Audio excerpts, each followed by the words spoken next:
Keyinki söz Çöybekов Бактыбек Каныбековичке берилет. Рахмат, урматтуу төрага, саламатсыздар, урматтуу депутаттар.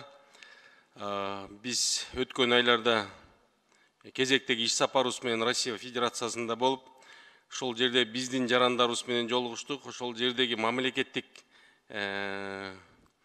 мекемелер менен да жолуктук. Алардын ошол тактап айтканда, ошол Кыргызстандын элчилигинин ишмердүүлүгү боюнча элчиликтин иш жамааты менен жолуктук. Ошол жерде бир катар жакшы иштер болуп турду. Буга чейин баарыбызга маалым болгондой, жүздөн кезектеги турган биздин жарандарыбыз турчу эле. Бүгүнкү күндө абдан жакшы шарттар түзүлүп, мына элчиликтин жакшы иштеп аткандыгы көрүндү да. Алар менен дагы барып көрдүк. Анан бир нерсеси ошол бирдиктүү штаттын аздыгы болуп атат. Алар дагы ушу биздин тышкы иштер министрлигине кайрылышыптыр. Ошонун жартысын чечип бериптир да. Алмазбек Акынжан, ушуну дагы бир карап, ушул мүмкүнчүлүк бар экен, ушул бирдиктүү штаттын көбөйтүү боюнча бир маселени сиз дагы көтөрүп айтып койсоңуздар. Анан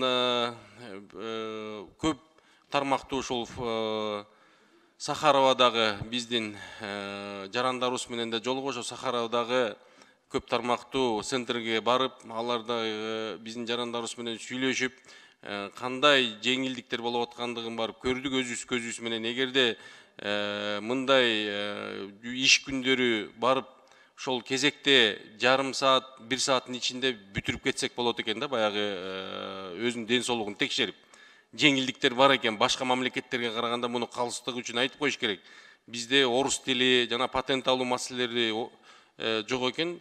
Бирок биздин жанагы эмгек келишимин, анан үчүнчүсү ушул регистрация болгон келишими оор болуп атат да. Ушул жагынан дагы Россия Федерациясы менен бир иш алып барсак.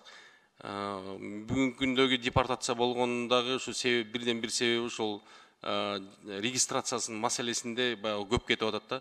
Ушул жагында бир эске алып, карап, ушул жагынан да иш алып барсак жакшы болот эле. Миграция кызматкерлери дагы өзүнүн борборун ачыптыр. Абдан жакшы иш алып барып атат, көрүнүктүү иш алып барып атат. Ошон үчүн алардын да бирдиктүү штатын бир карап койсоңуздар. Ошол, рахмат.